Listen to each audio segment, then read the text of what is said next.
Welcome to this day's business convos and coffee. And I have a special guest for you guys here. And okay, I'm going to leave my screen up while I go through this intro and do this rundown because today is a very, very, very special day. Okay. I am getting business banker secrets from a former business banker, a respected friend of mine who she's no longer there, but look, let me give this rundown. So why banks, right? Deny loans to entrepreneurs. That is what we're going to cover today. Live and in charge here, right? I'm giving you entrepreneur bank loan secrets. Okay. I want to leave this up for a second right here. Let's keep it right here. Entrepreneur bank loan insider secrets. Why banks deny loans to entrepreneurs. Why entrepreneurs get denied and get these bank insider secrets from a former business banker. In this episode, we will share our stories of two entrepreneurs that got a bank loan. The bank said yes on, okay? And we're going to share their stories from the both of us. Can we please keep the thing up? I don't know what we're doing, guys, in production. Thank you. All right. I want to go through this because I want to get this up because we're live here. And so, all right. So do you guys want to know the bank secrets about lending to entrepreneurs? The bank red flags, habits that restrict access to bank financing, how to be loved by the bank. Which banks to use? All right, I got my girl here, Lakeisha Johnson. Okay, my friend. All right, she is a former business banker and wealthier. Okay, let me do this right. Lakeisha is an expert business banker. She has elevated in her career from working in the branch of a top bank as a business banker to another large financial institution, helping the wealthy manage their assets like stocks. She is an executive relationship manager, managing stocks for wealth producers. She is a longtime friend of mine.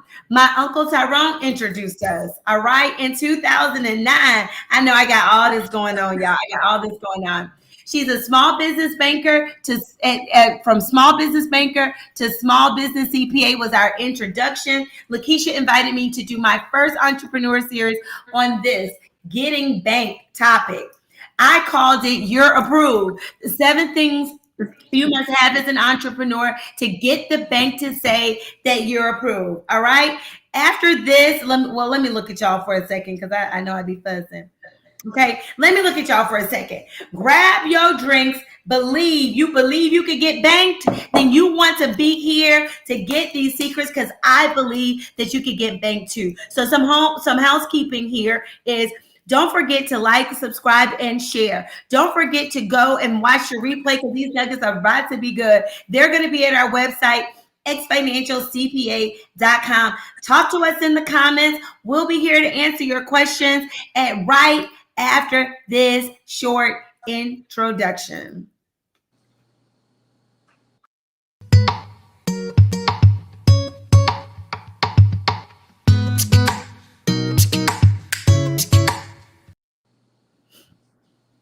Hey, Lakeisha. Let me get Lakeisha out here. Can you hear me? Say something, Lakeisha. I can hear you. Look, y'all don't know. I think the devil was trying to have us not to talk on this topic today, okay? We were about to give up, but we refuse to give up, okay? Because this topic is too important for small business owners. It is. Lakeisha, say hey. Hey. Tell the people a little bit about yourself. I know I've already kind of touted you up a little bit. I see. You gave me a great introduction.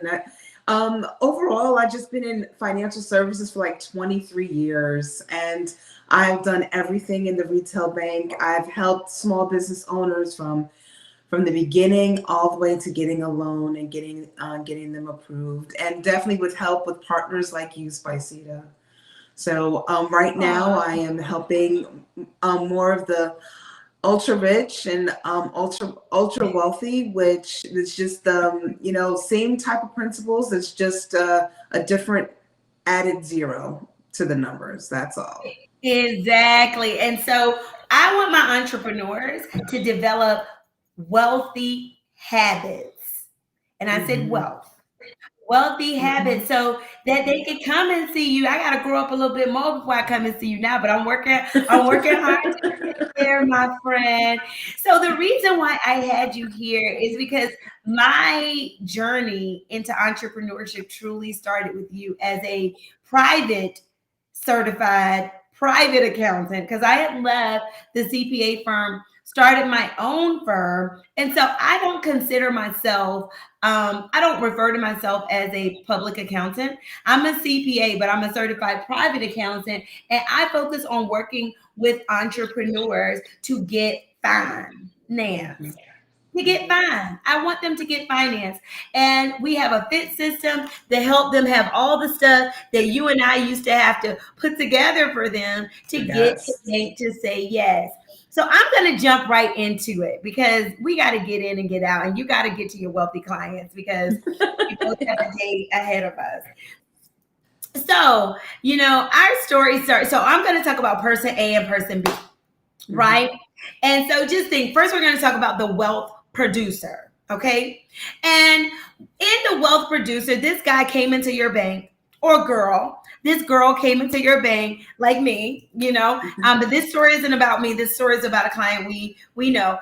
Coming to the bank, trying to get a loan, got really good income. They have a great W-2, making over, $300,000 a year.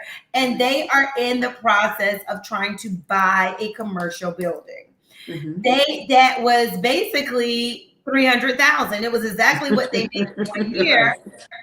But the bank said no, right? The underwriter was like, get this out of here. Do you remember that story? Because it was so long ago. I do. This was like about 14 years ago. Do you remember that story? I do remember. What do you remember about it? Well, what I remember is that it started off not good, and we had to rely on you for your advice and guidance with just tax preparation, making sure those tax returns look good, making sure you're just not trying to get a big refund, understanding the importance of showing the income that you did actually receive and paying those taxes. And then, once revising that, seeing that this professional was able to then get a loan to fulfill his goal. So, yeah, I mean, that one, Lakeisha, I will tell you, I worked hard. So I know. Do y'all want to know what we actually did to get this? Like, this is a professional that is making like darn near $500,000 a year. The building that they're getting is darn near $500,000 a year, equal to 1 year's salary. Typically in a bank loan situation, they'll give you a residential home for about a third of your salary. I mean, literally, he had 100% that he made a year, and professional, but not using the right person to do his taxes. And he actually, I believe, was using a credentialed person, but they just weren't familiar with entrepreneurs. And so I oftentimes feel like CPAs get a bad rap when people go to either the wrong CPA or they're not even with a CPA. Right. And so I think that the key here is making sure that you work with an expert, because there are things on your tax return that even though you have this big, $300,000 to $500,000 of income from your W-2, you can get disqualified for the loan because the taxes just don't look right. And I think that's what happened in this person's situation. They actually had income on the wrong schedule.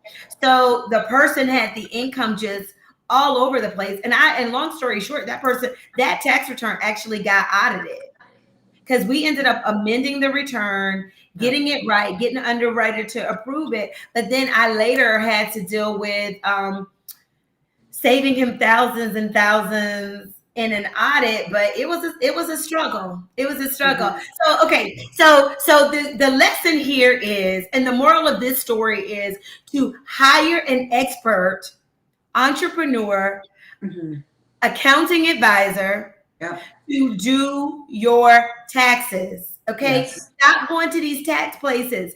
Stop Right. letting your cousin do your taxes. If you are an entrepreneur and you want to be loved by the bank and you want to be bank fine, Mhm. okay, Mhm. then make sure that your tax return is professionally prepared. And just because you have losses, it does not mean that you're going to be losing a lot. That doesn't mean that you're not cash flowing, Right. right? So Right. Lakeisha, tell me, so have you, so like my experience has been sometimes you can have a loss on your return, but the bank knows that it's not truly a loss and you can afford the loan. What does that look like?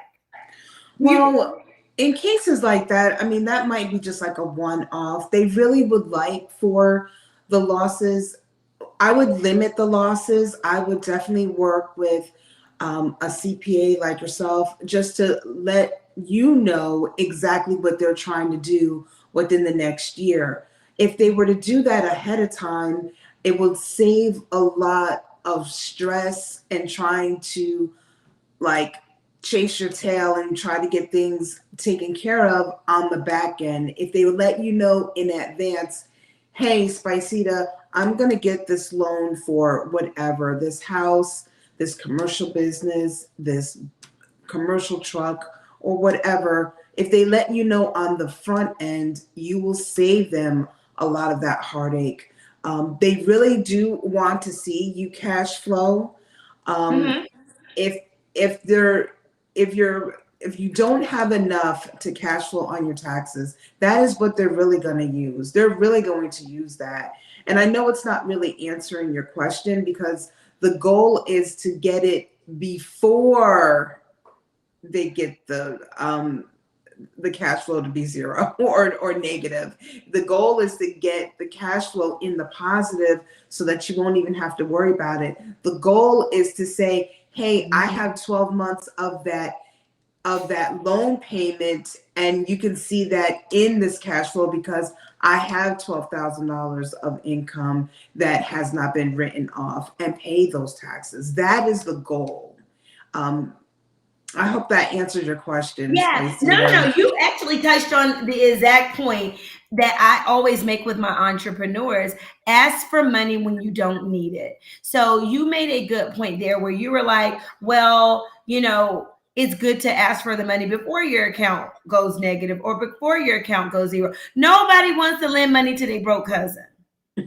But because I mean, Right. you got to show the bank a pathway for them getting their money back to show that, yeah, I'm an entrepreneur and I'm going to put some of your money at risk, but it's going to come back at least with enough money to pay you back. Yes. Even if I don't make any money off of it, there's enough money there to pay you back. Right. And that's Right. exactly what they're looking for. That's And exactly what they're looking for. Yeah, and I think that is really when you're working with a bank that understands entrepreneurs, which is one of my biggest things, is making sure that number one, you hit the point, borrow the money, get the credit card, establish the line of credit when you don't need it, right? It should be a cushion, but because you're going to use other people's money. I have entrepreneurs sometimes, they'll have a lot of money that they've made that month, and they will actually use their money as like Collateral. they'll use their money to like grow, right? They'll put their money in the ground, right? Mm-hmm. And they'll say, okay, I'm going to invest it in this and come back. So this week, my pastor, and this is the best way to explain it. There's bread and there's seed, right? Money can be bread or money can be seed. When it's bread, you eat it and it only comes out as waste. When it's seed, you plant it in the ground and and you'll see it again. When you eat it, it comes out as waste and you never see it again, right? True. So in this instance, when using OPM, right, and I call it OPM, other people's money, I Mm-hmm. think that entrepreneurs should first use other people's money Mm-hmm. as seed.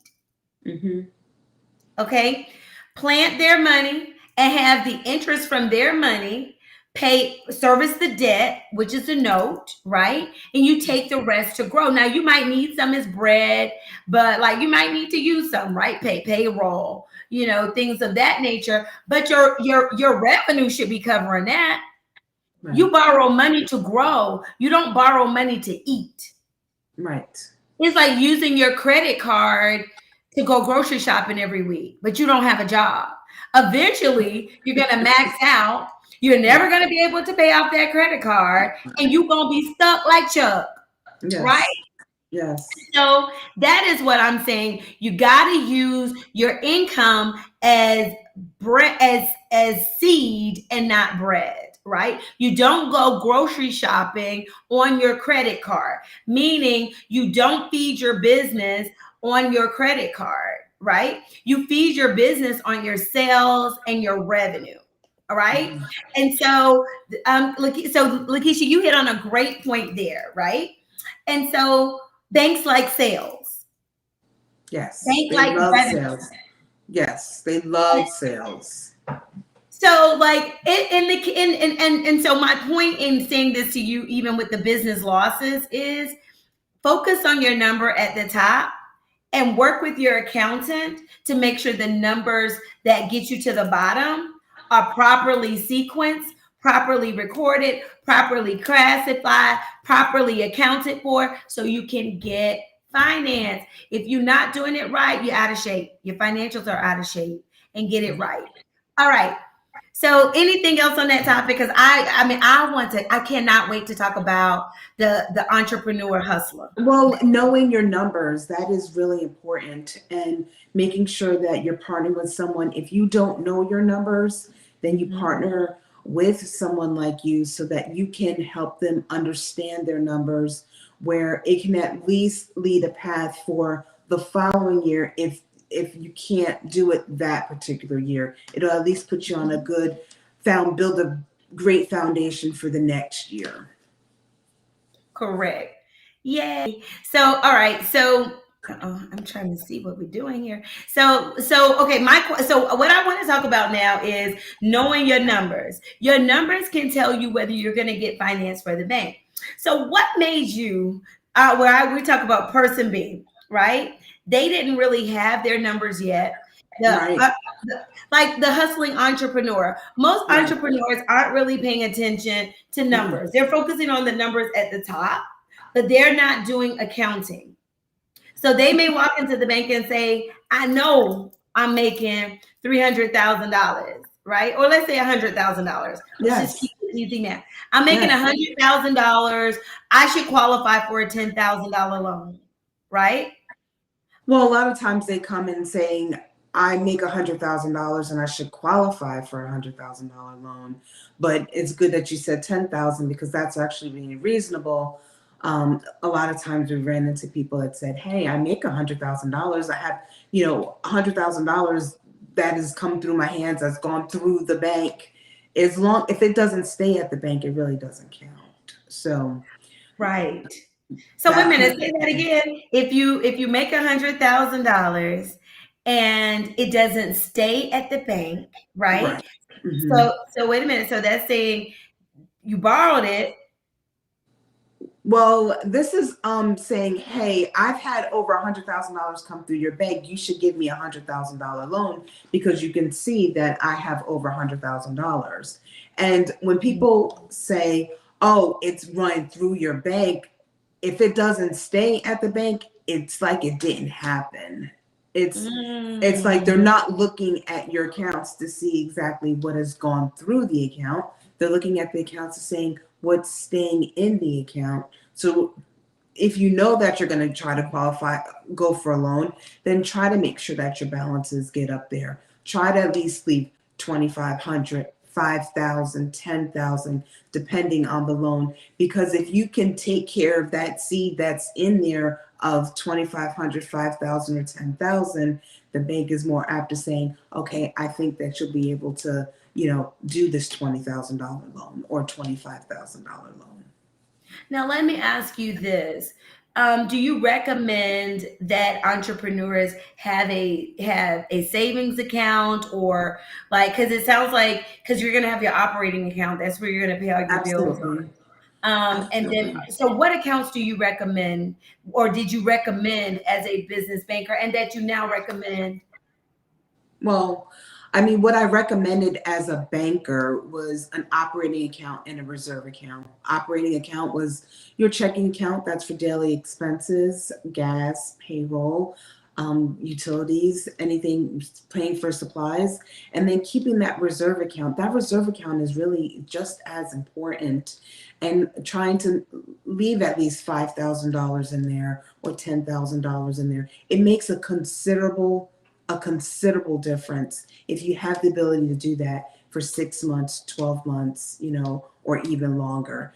Now, of course, working with stocks, of course, I'm saying, hey, have an IRA plan for you, or a SEP IRA. That is where I'm going now. But, when we're talking about this loan, just make sure you at least have that operating account and that reserve account. It makes a difference. So the reserve account, I like how you said that the reserve account can be the SEP IRA account.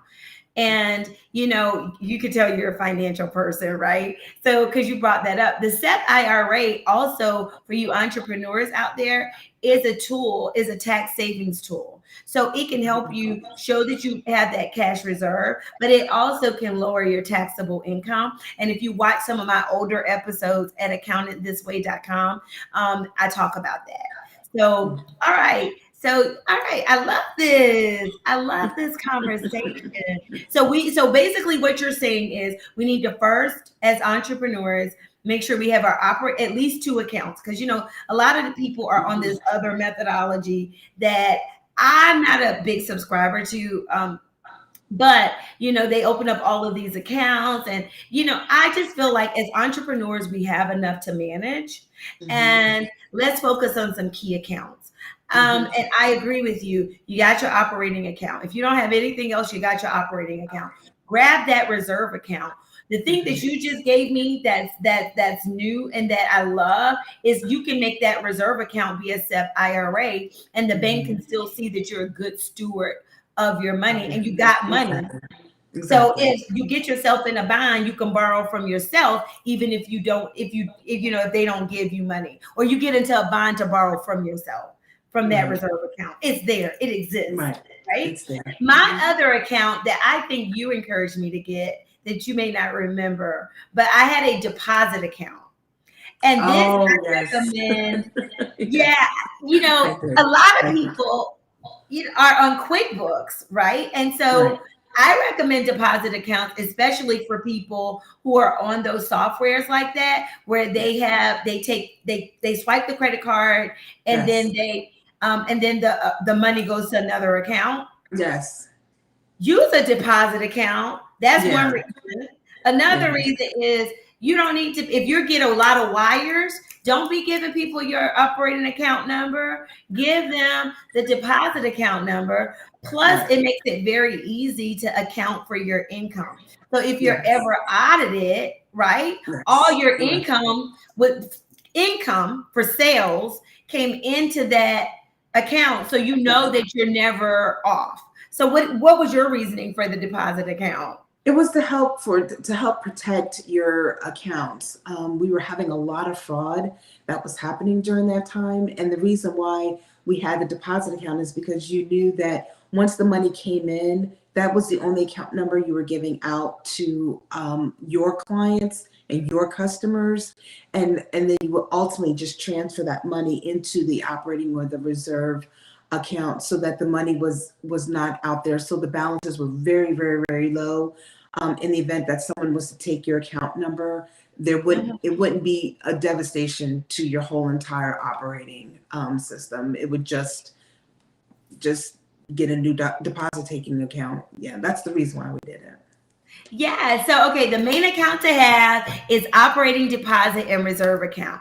All right. So, you hustling entrepreneurs out here, y'all so busy, y'all don't have time to do your accounting system. I recommend having these main accounts and also having a business credit card. Okay. Mhm. Now, it's very easy to get a business credit card, but we're not going to get into that because sometimes business owners say my credit's not that good. Are there situations they could be with a big bank like you were and they got money in the bank and the bank still said no because they weren't their type of customer? Yeah, I mean, that happens frequently. The one thing that, you talk about and I do support is making sure you're choosing the right bank. There are banks out there that do business secured credit cards, and sometimes you got to just start there.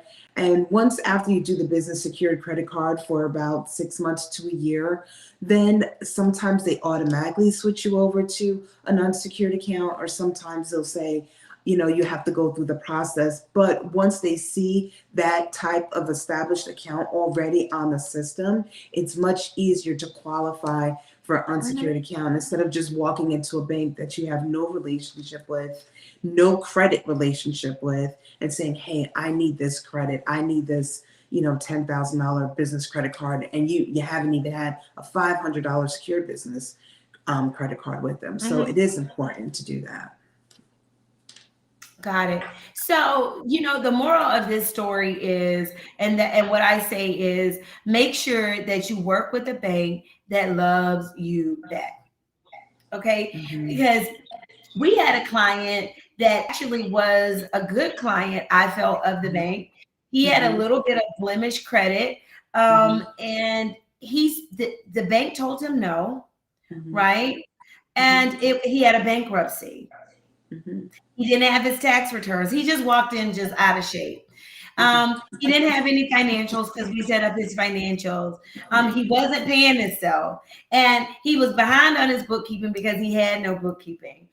And so he was just not a candidate, first of all, for you at the time, Right. the banker. Right. But I remember you telling me this because he was in the tattoo industry. I remember you telling me telling me that the industry that he was in was Right. just not a sweet spot for the big bank. Right. Right. And so we ended up putting him with a micro lender Mhm. and we put the package together. And even he had like a bankruptcy within that time period, and they said that's okay. Right. Their Well, lending requirements were just a little bit different because they work with entrepreneurs who may have some blemish credit, so they may look at other criteria that the big bank don't look at. right. Big banks, one, knowing your bank, your team, regardless of what hustling type of industry that you're in, have your team, have your banker, have your accountant, CPA, have your business attorney. That's important because they can work together to make things work out for you. Mhm. When we're talking about, the right industry, banks really look at your NICS code, which is the NAICS code. Some of them are considered high risk. Some of them are considered low risk. It's always important to make sure that when you're looking into the industry that you're going to go into, trying to find an industry that you feel that might be considered a low risk, service based industries for these banks. If you know that you're going to want to look for a loan later on, that makes a significant difference on your ability to get approved without even looking at credit. Credit is definitely a factor, but the industry, I mean, that's just as important as your credit score. So what I hear you saying is that that was one of the things that like entrepreneurs get tied up or tapped into. Oh, my credit's not that great, right? You can work on your credit. There's things that you could do to work on your credit, but you got to show the bank you have the ability to pay them back. Mhm. Okay, that is number one. So, and the way you do that is you show up with the right paperwork. You show up with, knowing what you qualify for. You don't walk into the bank and say, I put $100,000 through your bank and you should loan me $100,000, right? That just Right. makes no sense to them. They're like, we're a bank, Right. that's what we do. I mean, we hold your money so you can spend it. So how does that benefit us? We held your money and you spent it. We did our job, Right. right? Right. But when you walk in and you say, hey, you know what? I need a $50,000 loan. Here are my financials. Here are my tax returns if you need them. And this is what I'm going to be using the money for. And this is how I intend to pay you back, right? You walk in with the confidence knowing that you're going to get the loan. You're not going to be asking for money that you don't that you're not sure you're going to get. And that leads me into my biggest point is you got to pre-underwrite your loan. You don't just walk into the bank and say, I want this, right? Your accountant can help you figure that out. And I'm not just saying not any accountant. Okay. What Right. I'm saying is you need an expert entrepreneur accountant. Okay. Right. You And need someone who specializes in small business taxes. You definitely need that. The bank is not going to give you a loan based on your vision or your dream. The Mhm. bank will give you a loan based on what you present to them. How's your package look? The cleaner your package look, the easier it is to qualify for the loan. The more messed up, jacked up your documents look, the more likely that you're not going to qualify. Even if you do qualify, you're more likely not going to get the loan. Now say that again. The more jacked up your what is say it again. The more jacked up your documents are, that's you're more likely not to get the loan, even if you really qualify.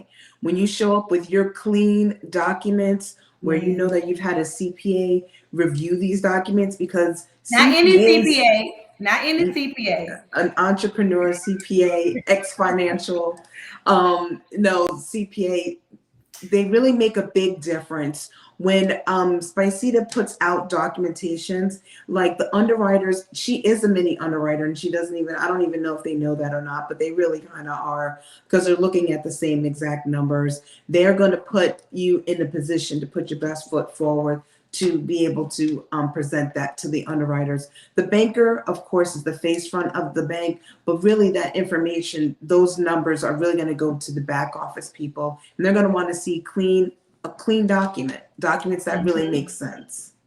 Yes, yes, yes. So look, all right. So I'm not going to hold you guys. We've been here for 30 minutes. So that's what we're here for, to make sure that you guys have the information that you need so that you can come to us. I have our URL right here at below us, and it's accountantthisway.com. Okay. If you need help with getting fined for the bank, getting your paperwork together for the bank, catching up your accounting, cleaning up your books, catching up your taxes, getting someone to even just look at your taxes. You can sign up at my website for an expert entrepreneur advisory accounting session with me. Okay. It's not free, but it's a quick session. I pay for myself. Just go to the website and go to our services site and you'll see. Okay. Accountant This Way is going to take you to eXFinancialCPA.com. Over up in the corner above Lakeisha, that is the name of our firm. Oh, you can see it right here behind me. We make complex simple.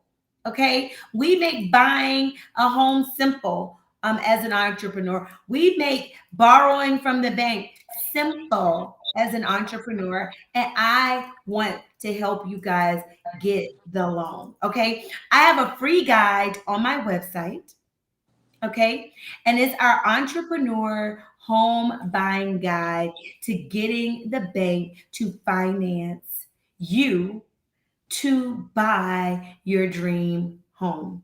You guys know this has been my series for a minute now. Go to accountantthisway.com, get caught up on those replays, share it with your entrepreneur friends and your business besties, replay this blog and get started on building wealth so you can work with my friend Lakeisha. She over that. So you can work with my friend Lakeisha over here who works with wealthy people, helping them build their assets. Okay.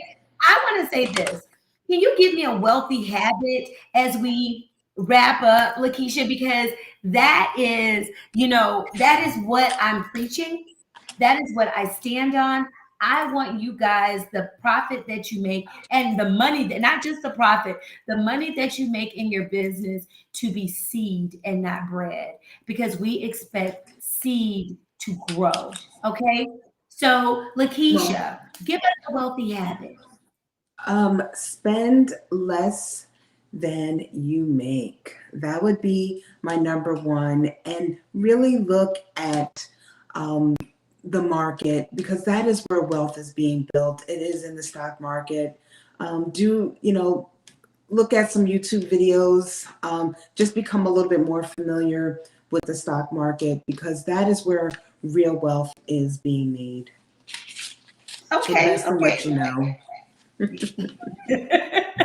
Real wealth. So listen, that's exactly what I've been saying, Lakeisha, though. Real wealth is made in business. And so the stock market is you investing in other businesses. You become a business owner by owning a piece of the stock of a business. Think of your favorite business. It could be Amazon, it could be whatever. But I mean, for me, my favorite business is eXFinancial. But you own stock in your business as an entrepreneur. Most entrepreneurs own 100% of the stock of their business, right? That means you're concentrating all your money there. So if things aren't flowing there, or if your seeds are planted there, you could actually be pulling out of the harvest of your stock portfolio. That's what you should be doing at your SEP IRA, so that you can grow that and you can get your wealth to keep producing. That's why I called you guys wealth producers. Okay. Do you have any closing comments for us? Um, Like, is there any closing comments? You can tell them how to find you if you got a fun IG. But what you guys know is, for what Lakeisha does now, she does not, like, the high quality of asset manager that she is. She doesn't come out and do the stuff like how I do. She's doing it for me as a friend right. and as a former banker. So she's not in the capacity as a wealth planner, etc., because there's certain things that are really the secrets of the wealthy, right? And you gotta like have a session with her to do it. So what do you want to what do you want to leave them with? Well, I would just say, know your numbers, get your team of people, get your banker, get your accountant. Definitely make sure that they're CPA. Get a business attorney. That's going to come in handy. Know your numbers when you walk into a bank. Make sure you're presenting with clean documents, not just a vision. Clean taxes. That makes all the difference. Because the bank doesn't invest in your dream. The bank gives you the money and you invest in your dream. Just always remember that. Correct. All right. Thank you, Lakeisha, for having us, and thank you for being here with us. Hey, no problem. Thank you. I appreciate it. no problem. Hey guys, my name is Spiceda Jackson. I am the CPA, founder, and expert entrepreneur, accounting advisor at eXFinancial Inc., where we execute and provide CEOs and CFOs the tools to know, grow, and go from their business to a better life. We call all entrepreneurs who need an accountant to follow us and find us at www.accountantthisway.com. Now, we specialize in entrepreneur tax planning, tax preparation, and tax solutions, including business finances and financial matters, helping you prepare and maintain your business finance and financial matters is our number one service. That's why I show up here every week and every day just for y'all. Okay, so what I'm asking you to do is, don't forget to download our free guide. Okay, follow me on YouTube, LinkedIn, and IG, Spiceda Jackson across the board. Spiceda Jackson across the board. Subscribe on YouTube so you can know when I go live. I sometimes go live here at a different time than I show up in my my Facebook group, which is Business Combos and Coffee. But you can join my Facebook group, Business Combos and Coffee, and catch me weekly, or catch my weekly fresh episodes every Friday, and I say at 9 a.m. ish. We are so grateful for our special guest, Lakeisha Johnson, coming to hang out with me. I know it's early, it's late, I have my guests come at different hours. So by the time you guys see this, y'all don't know what time we recorded. But it has been a beautiful experience. Thank you, Lakeisha, for coming and blessing them with the information that they need to grow their wealth and move their profit in the right direction. And I say that that's up. All right. I love you guys. I'll see you next time. Next week.